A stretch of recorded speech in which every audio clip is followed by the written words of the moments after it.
Throughout my years as being a mental health professional, I've worked with women that have lost touch with their ability to actually listen to themselves and their own needs. Usually it's because they didn't have their needs met as a child. So many individuals have experienced something like this. So they're looking to others to meet their needs. And one of the things that I have seen as being a mental health professional, especially working with women that have experienced SA or HT, is that they no longer have the ability to discern whether their own internal voice is the right thing or the wrong thing.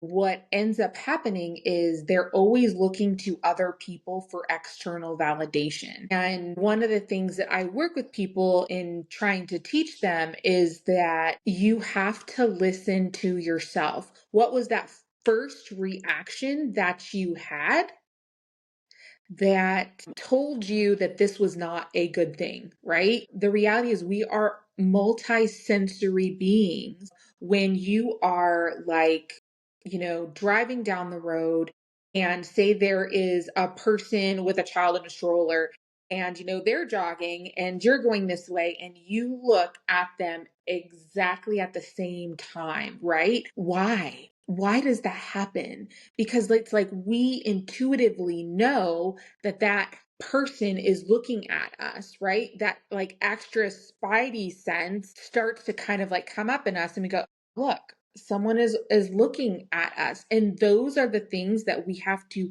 tune back into. And one of the things that I've seen in therapy is that people lose their ability to tune into that part of themselves, their gut instinct, right? They're told, I'm doing these things to you, and they might be bad, but they're actually good. No, they're actually bad.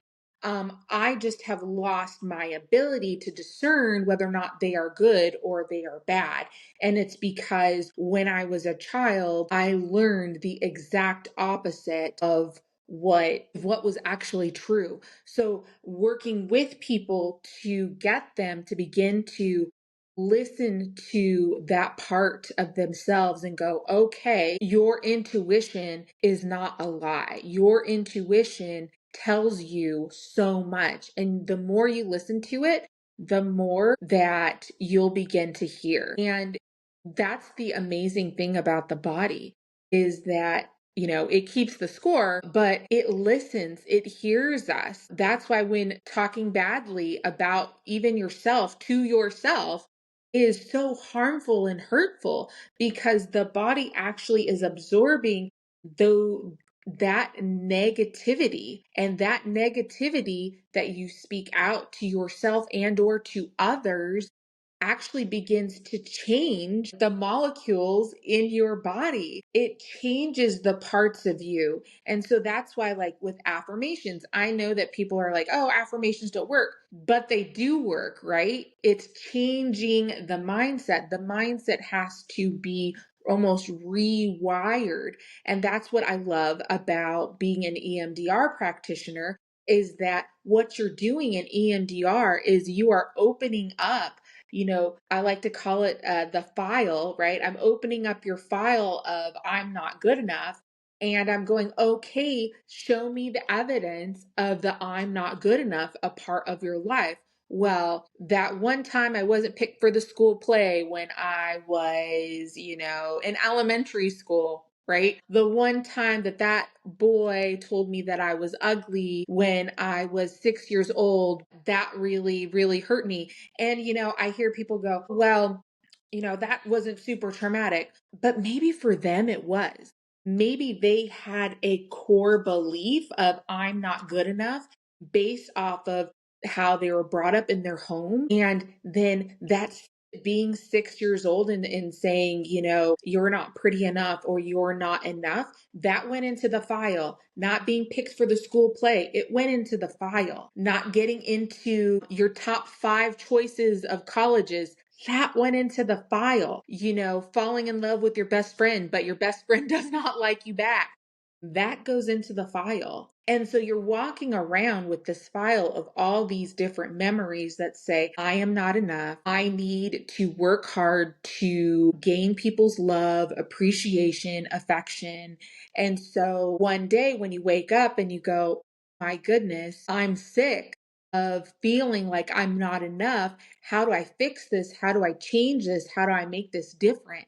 You go and you see a therapist, and we do EMDR, and we look at that I'm not good enough file and we say, okay, let's begin to process through this information. Processing basically means that I'm going to go down into the memory and we're going to talk about it. We're going to think about it. We're going to make it hurt less using EMDR, eye movement desensitization and reprocessing. There's tons of information on there out there on it, and it's great. But basically, once we've done the EMDR, the brain begins to almost like metabolize those memories, and then you can replace them. Right? Love that. So instead of I'm not good enough, maybe I say I am worthy of love and affection. So I change that core belief to I'm not good enough to no, I'm worthy of love and affection. And then I begin to do EMDR, tapping that in to myself to go, okay, nervous system, this is who I am. This is how I'm going to show up in the world. And the reality is who we think we are, we become. It's that quote Einstein said, what you think you can, you can. What you think you can, you can't. It's so true. What we say to ourselves really, really matters. You have to address core beliefs. We have to address your emotional world. We have to address those emotional aspects of your life that are taking over. We can be addicted to emotions. I can become addicted to fear. I can become addicted to, love. I can become addicted to anger because it's a feeling that I'm used to feeling. And so I need to repeat it over and over and over again until that pattern is interrupted. And that's what we do in mental health therapy is we help the individual to interrupt the pattern so that they can be successful in their lives. I also know that when we're interrupting those patterns in people's lives, they're going to have that pushback. They're going to have the pushback even from the people that they love because people are used to their patterns. I was working with this woman, and her spouse was like, well, you're just going to do that again. You're just going to do that again. But I'm like, hasn't he seen that your patterns have begun to change? But even our loved ones expect those same patterns and can push against us when we try to rise above our patterns. I love cognitive behavioral therapy. I will say it from the rooftops. I love to give my people little triangles. Your feelings become thoughts, become actions. Your feelings become thoughts, your feelings become thoughts, become actions. Feelings become thoughts, become actions. I'm going to do a dance. Why do they do that? Because that's just how it works. It is not rocket science. Not rocket science. Our feelings become thoughts, become actions. If I begin to feel a way, I have an automatic way that my thoughts are going to begin to react. And then from those thoughts, I'm going to have actions. It's like this perpetual cycle.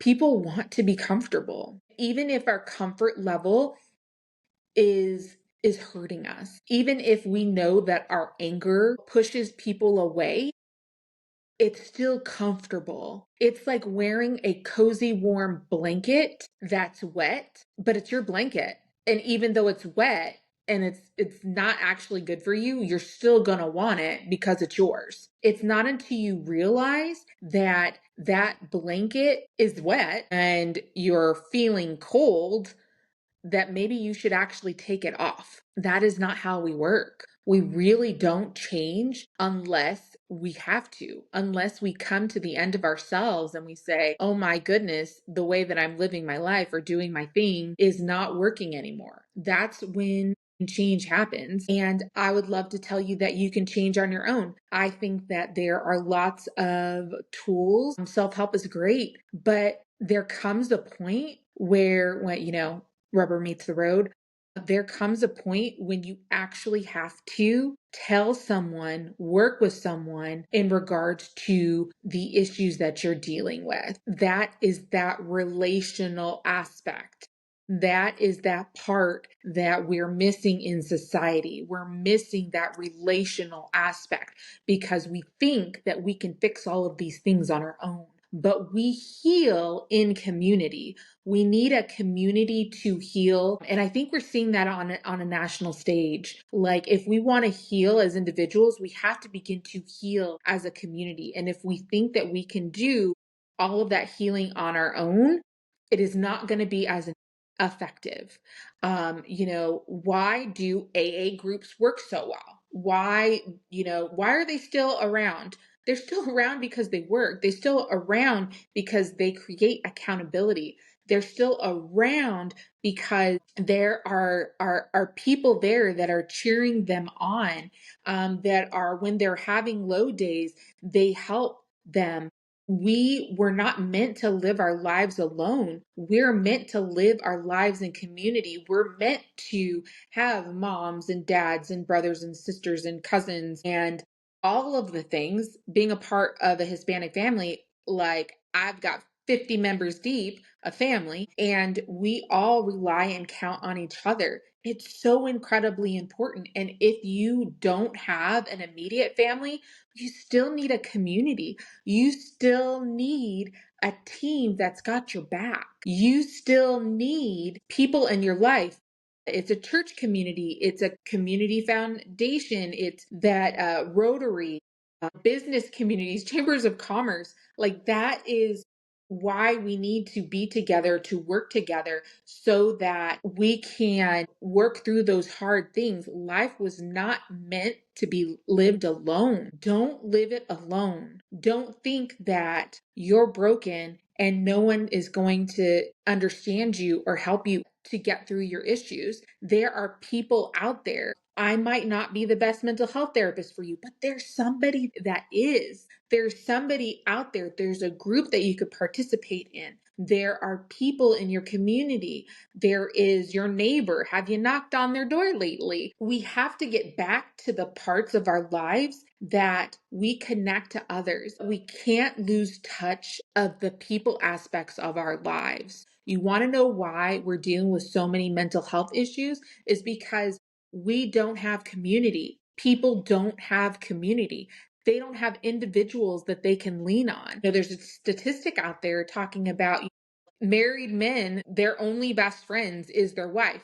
That's not a good thing. Men need other men to be friends with, or women, whatnot. We need each other to live full, healthy lives. We've become so consumed with watching people that we're actually losing our ability to be with people. So be with people, invite them to an event, have them over for dinner. If that's too personal, take them to coffee. Super simple, important. Network, be with people, have relationships. That is one part of your mental health that we can't stop thinking that we need. We have to rebuild our relationships and the relationship model in our lives. We have to start leaning into one another and recognizing that we need each other.